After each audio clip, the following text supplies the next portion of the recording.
दोस्तों नमस्कार। मैं आपका साथी आपका दोस्त नरेश अरोड़ा। दोस्तों हमारा देश एक लोकतांत्रिक देश है और इसमें सवाल उठाने का हक सबको है, उनको जवाब भी मिलने चाहिए। लेकिन अगर सवाल कुछ तार्किक हों, कुछ अच्छे मुद्दों पर आधारित हों तो बड़ा अच्छा लगता है जवाब देने में भी। वैसे तो भाजपा के हमारे अधिकांश जो दोस्त हैं बेतुके सवाल करते रहते हैं कि केजरीवाल मफलर क्यों पहनता है, चप्पल क्यों पहनता है। लेकिन अभी उन्होंने कुछ बहुत ही अच्छे सवाल उठाए हैं, जैसे कि मोदी नहीं तो कौन।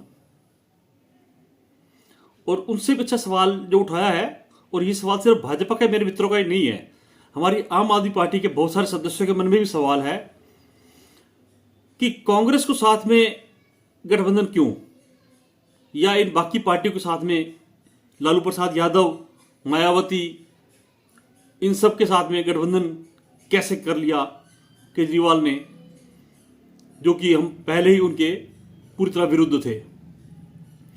सवाल बहुत जायज है और उनके जवाब आने भी चाहिए। तो मैं अपनी तरफ से कुछ जवाब रखने की कोशिश कर रहा हूं, शायद आपकी बात आपको समझा पाऊं। और अगर आपको मेरे विचार पसंद ना आए तो आप अपने सुझाव कमेंट में जरूर लिख के बताइएगा। सबसे पहले तो सवाल का जवाब मैं ये देना चाहता हूं कि मोदी नहीं तो कौन। तो दोस्तों एक बड़ा साधारण सा जवाब किसी ने दिया, समझाया मुझे इस बारे में कि आप एक अच्छी करोड़ों रुपए की चलती हुई गाड़ी में जा रहे हैं और गाड़ी में अचानक आग लग जाती है, तो आप क्या उस टाइम ये सोचेंगे मुझे दूसरी कौन सी गाड़ी मिलेगी तो मैं इस गाड़ी में से उतरूं? मुझे जब तक कोई बढ़िया मेरे मुकाबले की, मेरे टक्कर की गाड़ी नहीं मिलेगी मैं तो गाड़ी में बैठा रहूंगा। क्या ये होगा आपका जवाब? या आप तुरंत उस गाड़ी से उतर करके दूसरी गाड़ी देखने की कोशिश करेंगे कि लेकिन पहले उस आग लगी हुई गाड़ी से छुटकारा तो पाएं? तो आज इस देश के जो हालात हैं वो एक आग से कम भी नहीं है। जिस तरीके से मोदी और शाह मिलकर देश को कुचल रहे हैं, आम जनता की आवाज को कुचल रहे हैं, ईवीएम लगातार हैक होने के सबूत भी सामने आ रहे हैं, खुली गुंडागर्दी चल रही है, किसी को भी उठाकर जेल में बंद किया जा रहा है, कुछ भी किया जा रहा है, चुनाव आयोग तमाशा देख रहा है, भगवान राम के नाम पे वोट मांगे जा रहे हैं, हिंदू मुसलमान किया जा रहा है, और इसमें खुद प्रधानमंत्री नरेंद्र मोदी शामिल है। किसी दूसरे विपक्ष को कोई ऐसा काम करता है तो चुनाव आयोग का तुरंत नोटिस पहुंच जाता है। लेकिन जब नरेंद्र मोदी ऐसा काम कर रहे हैं तो पूरे चुनाव आयोग और पूरे सरकारी तंत्र के ऊपर मुंह में दही जम जाती है, आंखें बंद हो जाती हैं, दिमाग से भी अंधे हो जाते हैं, जिसको हम अंधभक्त बोलते हैं। नाराजगी है मेरी बहुत ज्यादा, जैसे कि आज भी देख रहा हूं कि अरविंद केजरीवाल जी को इंसुलिन चाहिए जेल के अंदर, जिसको नाजायज तरीके से जेल में बंद कर रखा है और एफआईआर तक लॉन्च नहीं होने दे रही। एफआईआर तक अभी तक लॉन्च नहीं हुई है और उसको एक इंसुलिन जैसी चीज के लिए तंग किया जा रहा है। तो सीधा सीधा मतलब है कि मोदी सरकार कितनी घबराई हुई है, उसको जेल में मारने की कहीं साजिश तो नहीं। ये वो तरीके हैं जिनसे हमारा लोकतंत्र खतरे में है। जो मोदी के विपक्ष में खड़ा होगा, जो विरोध करेगा, उसको ये जेल में मार डालेंगे, किसी भी तरीके से खत्म कर देंगे, कुचल डालेंगे। तो ऐसी परिकल्पना हमारे आजादी के सिपाहियों ने तो कतई नहीं की थी। तो दोस्तों आपसे अनुरोध है कि इस चलती हुई गाड़ी में आग लग चुकी है, सबसे पहले उस गाड़ी से कूदिए, छोड़ दिए इस गाड़ी को, धक्का दीजिए मोदी सरकार को। उसके बाद सोचना कि दूसरी गाड़ी मर्सिडीज मिलेगी, टोयोटा मिलेगी, सफारी मिलेगी या वैगनार मिलेगी। लेकिन सबसे पहले जिस गाड़ी में आग लगी हुई है उसको छोड़ दीजिए। दूसरा सवाल जिसको मैं बहुत ही वाजिब सवाल मानता हूं कि जिस सरकारों को, केजरीवाल सरकार ने कांग्रेस सरकार को या लालू सरकार को भ्रष्टाचारी बोला, आज उन्हीं के साथ गठबंधन किया जा रहा है। तो दोस्तों इसका जवाब भी पहले जवाब से कुछ मिलता जुलता ही है कि गाड़ी में आग लग गई, अंदर बैठे चार भाई लड़ रहे थे आपस में और बुरी तरह से बंटवारे के लिए, संपत्ति के बंटवारे में समझ लिया कि लड़ाई हो रही थी। लेकिन जब आग लगी और देखा कि एक बाहर का शख्स उसमें आग लगा रहा है, तो सबसे पहला फर्ज क्या बनता है सबका कि उस आग को बुझाने के लिए सारे इकट्ठे हो, गाड़ी से बाहर निकले और जिसने आग लगाई है या जो आग लगाने की कोशिश कर रहा है पूरे देश भर में, उसको किसी भी तरीके से रोका जाए। जो लोकतंत्र को लगातार कुचल रहा है, जनता की आवाज को दबा रहा है, पत्रकारों को लगातार जेल में बंद कर रहा है, सबसे पहले उसकी आवाज बंद की जाए, उसकी बोलती बंद की जाए। आपसी लड़ाई को हम फिर आगे कर लेंगे कंटिन्यू, कोई दिक्कत नहीं है हमारे को, उस पर हम फिर बात कर लेंगे मुद्दों की। लेकिन जब देश ही बर्बाद हो जाएगा तो कौन सा भाईचारा, कौन सा गठबंधन, क्या रह जाएगा? तो जो तौर तरीके आज मोदी सरकार या बीजेपी की सरकार, वैसे बीजेपी की सरकार तो कहना भी अब बहुत गलत शब्द हो जाएगा, क्योंकि बीजेपी की सरकार भाजपा की सरकार भी नहीं रही। भाजपा की सरकार कहीं दफन हो चुकी है। आज सिर्फ मोदी की सरकार, मोदी की गारंटी शब्द चलता है। कुछ नहीं है भाजपा और कुछ नहीं है आरएसएस। भाजपा को हम जानते हैं, जो अटल बिहारी वाजपेयी जी की भाजपा हुआ करती थी, कहीं सम्मान था उनका। तो आप भूल जाइए क्या ये भाजपा है। ये सिर्फ वन मैन शो मोदी की सरकार है और मोदी की गुंडों की सरकार है, मोदी और अमित शाह की। बड़े साफ शब्दों में मैं बोल रहा हूं। तो सबसे पहले हम आपसी लड़ाई भूलकर इन गुंडों की सरकार को दफा करें यहां से। 400 पार नहीं, 400 सीटें पार नहीं, इनको देश से 400 किलोमीटर पार छोड़ के आया जाए, जो इन्होंने देश में हालात पैदा कर दिए हैं। तो इसलिए गठबंधन किया गया है ये। दोस्तों, हम जब कोई भी काम करते हैं तो हमारा जो मकसद होता है सबसे सर्वोपरि होता है। हमने मकसद के लिए क्या किया है, मकसद को कैसे प्राप्त करना है। तो जब हमारा मेन मकसद ही अगर खत्म हो रहा है, फिर किस चीज के नियम और किस चीज के कायदे कानून। इसके बारे में 2-3 सवाल भी आपसे लोगों से पूछना चाहता हूं। क्या आप महाराणा प्रताप को कमजोर या डरपोक बोलोगे? क्या आप छत्रपति शिवाजी महाराज को डरपोक बोलोगे? अब आपके मन में सवाल आएगा कि मैं ये सवाल क्यों कर रहा हूं। दोस्तों, जब उन्होंने देखा कि मुगल सेना बहुत हावी हो रही है इनके ऊपर, तो इन्होंने सीधा युद्ध लड़ने के बजाय भागकर जान बचाई और उसके बाद जंगलों में से छिपकर छापामार युद्ध किया।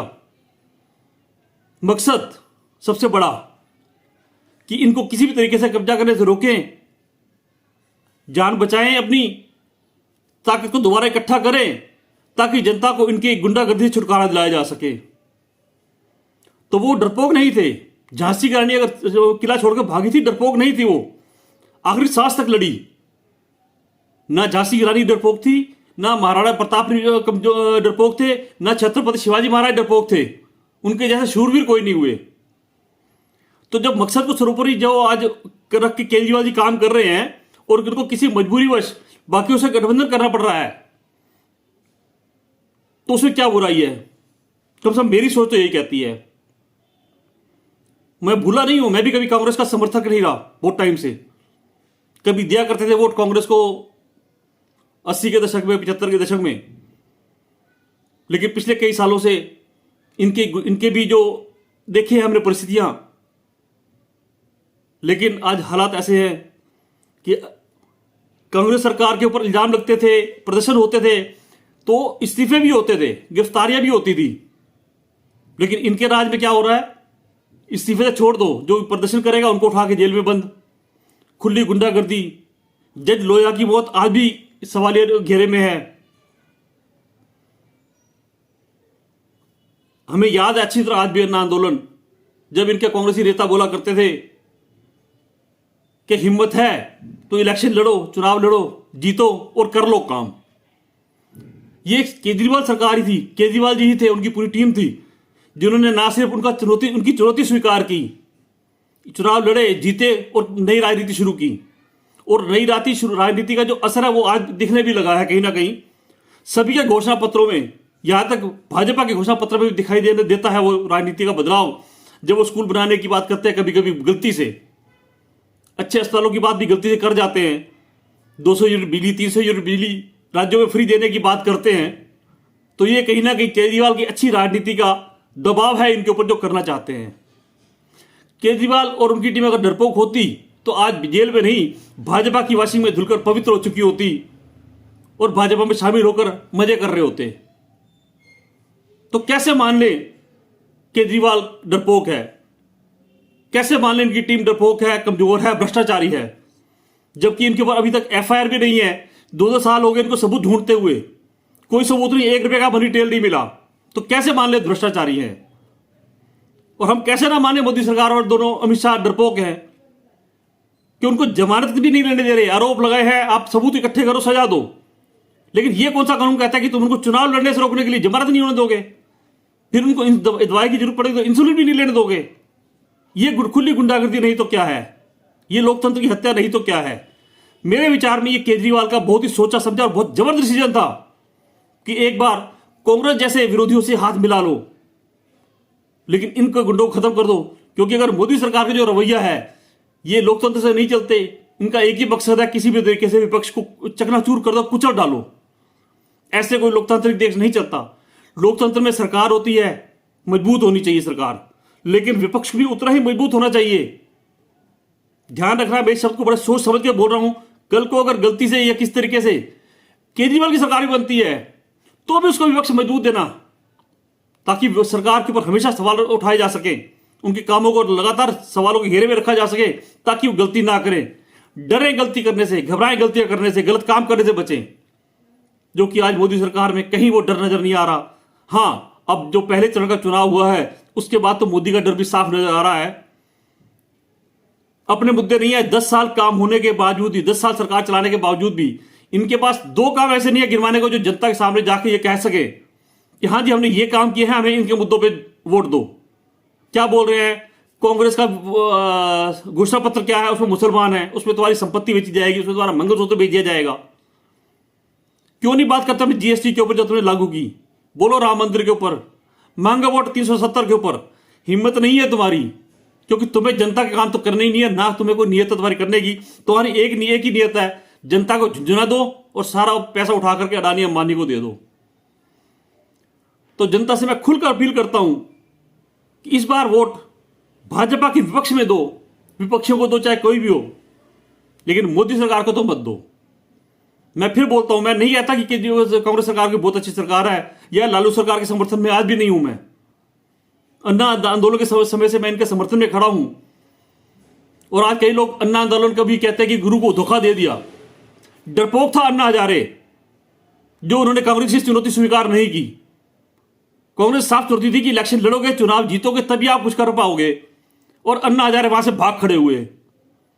वो चुनौती, वो लड़ाई का जज्बा केजरीवाल ने दिखाया, उनकी टीम ने दिखाया, और वो आज जीते। ना सिर्फ जीते, बल्कि दिल्ली के अंदर बीजेपी जैसी घमंडी पार्टी को, जो दुनिया को अपने आप को दुनिया की सबसे बड़ी पार्टी बोलती है, उनके घमंड को दिल्ली ने लगातार 3 बार 4 बार चकनाचूर कर दिया। तो ये आज मोदी का डर खतरनाक रूप ले चुका हुआ है।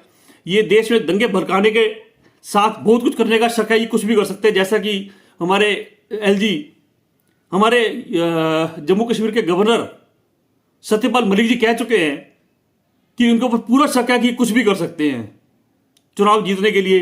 आप देखिए कितने उम्मीदवारों के इन्होंने नामांकन रद्द करवा दिए, और ईवीएम मशीनों की शिकायतें आ रही है, उनका तो कुछ है नहीं, कोई सुनवाई नहीं है। इलेक्टोरल बोर्ड के रूप में इन्होंने हजारों करोड़ का घपला किया। कितने घपलों के इल्जाम है इनके ऊपर, जो इन्होंने जांच भी नहीं करवाते उसकी, और फिर कहते हैं कि हम ईमानदार हैं। और केंद्रीय सरकार जिसमें 100 करोड़ का खाली आरोप है और 1 रुपए का सबूत नहीं मिला, उनको ये शोर मचा रहे हैं कि भ्रष्टाचारी है, भ्रष्टाचारी है। मोदी जी, आपका डर साफ दिख रहा है, और जनता से अपील है, सच से मुंह मत मोड़ो, आंखें खोलो। आज चुप रहे तो तुम्हारे बच्चे बहुत पछताएंगे, खूब गालियां देंगे तुम्हारे को कि हमें किस मोड़ पे लाकर छोड़ दिया। इलेक्टोरल बोर्ड के ऊपर मैं जल्द दूसरा एक वीडियो और बनाऊंगा, जिसमें भ्रष्टाचार, केजरीवाल वर्सेस मोदी सरकार, इसके ऊपर भी जल्दी एक वीडियो ला रहा हूं, और बहुत तथ्यों के साथ लाऊंगा। तब तक के लिए नमस्कार। एक बार फिर निवेदन है, इस गाड़ी में आग लग चुकी है, मोदी सरकार ने आग लगा दी है, तो जितने भी करोड़ों की गाड़ी हो, सबसे पहले अपनी जान बचाओ, गाड़ी से उतरो, उसके बाद मोदी सरकार के विपक्ष में खड़े होके बात करो। बहुत बहुत धन्यवाद। मैं आपका साथी, आपका दोस्त नरेश अरोड़ा। दोस्तों, मेरे वीडियो में अगर आपको लगता है तर्क की बात है, तो मेरे वीडियो को शेयर करो, लाइक करो और सब्सक्राइब करो, ताकि आपका समर्थन मेरे तक पहुंच सके और मेरी बातें आप तक ज़्यादा से ज़्यादा पहुंच सके। यदि आपको लगता है कि मेरे तर्कों में कुछ कमी है, तो कृपया कमेंट बॉक्स में जाकर अपना कमेंट जरूर दें। मैं उनको भी कंसीडर करके, कोई मेरी गलतियां भी होंगी तो उनको भी ठीक करने की कोशिश करूंगा। लेकिन आज का मेरा विचार यही है कि मैं कांग्रेस का या लालू प्रसाद यादव की पार्टी आरजेडी का समर्थक तो नहीं हूं, कतई नहीं हूं, लेकिन आज जो हालात हैं, जो गाड़ी में आग लगी हुई है, तो गाड़ी से छलांग मारो, फिर सोचेंगे बाद में मोदी नहीं तो कौन। पहले अपनी आग से जान बचाओ और फिर से अगली लड़ाई लड़े। बहुत बहुत धन्यवाद।